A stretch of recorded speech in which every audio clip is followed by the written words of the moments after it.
हरे कृष्णा। भगवत गीता अध्याय 2 गीता का सार श्लोक 27। जातस्य हि ध्रुवः मृत्युः ध्रुवं जन्म मृतस्य च तस्मात् अपरिहार्य अर्थे न त्वं शोचितुम अर्हसि। अर्थात जिसने जन्म लिया है उसकी मृत्यु निश्चित है और मृत्यु के पश्चात पुनर्जन्म भी निश्चित है। अतः अपने अपरिहार्य कर्तव्य पालन में तुम्हें शोक नहीं करना चाहिए। व्याख्या। मनुष्य को अपने कर्मों के अनुसार जन्म ग्रहण करना होता है और एक कर्म अवधि समाप्त होने पर उसे मरना होता है, जिससे वह दूसरा जन्म ले सके।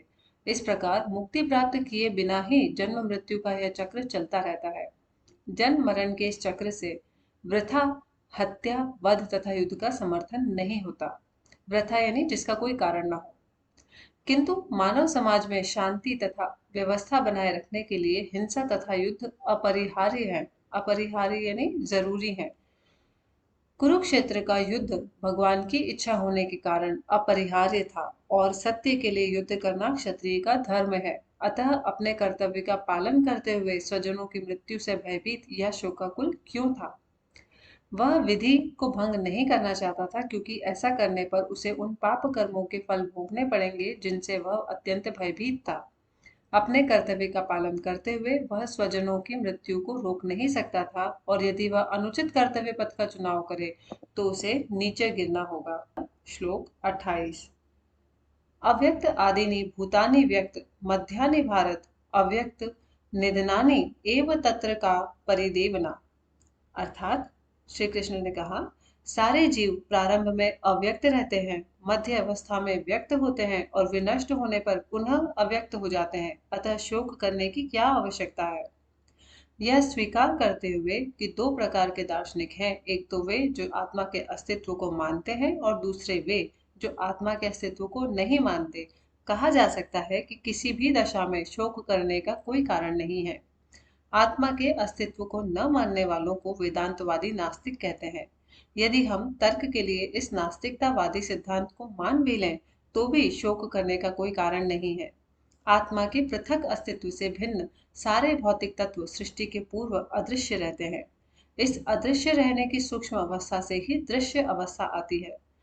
जिस प्रकार आकाश से वायु उत्पन्न होती है, वायु से अग्नि, अग्नि से जल और जल से पृथ्वी उत्पन्न होती है, पृथ्वी से अनेक प्रकार के पदार्थ प्रकट होते हैं। यथा यथा यानी जैसे एक विशाल गगनचुंबी महल पृथ्वी से ही प्रकट है।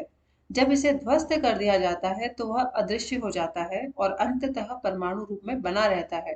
शक्ति संरक्षण का नियम बना रहता है, किंतु काल क्रम से वस्तुएं प्रकट तथा अप्रकट होती रहती हैं। अंतर इतना ही है। अतः प्रकट होने यानी व्यक्त होने या अप्रकट होने पर शोक करने का कोई कारण नहीं है। यहाँ तक कि अप्रकट अवस्था में भी वस्तुएं समाप्त नहीं होती।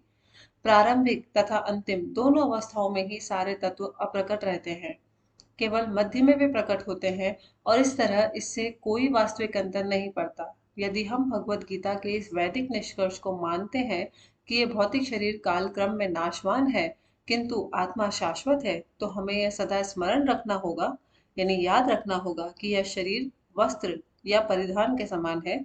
अतः वस्त्र परिवर्तन होने पर शोक क्यों? शाश्वत आत्मा की तुलना में भौतिक शरीर का कोई यथार्थ अस्तित्व नहीं होता। वह स्वप्न के समान है। स्वप्न में हम आकाश में उड़ते या राजा की भांति रथ पर आरूढ़ हो सकते हैं, किंतु जागने पर देखते हैं कि न तो हम आकाश में हैं न रथ पर। अतः चाहे हम आत्मा के अस्तित्व को माने या न माने, शरीर नाश के लिए शोक करने का कोई कारण नहीं है। हरे कृष्णा।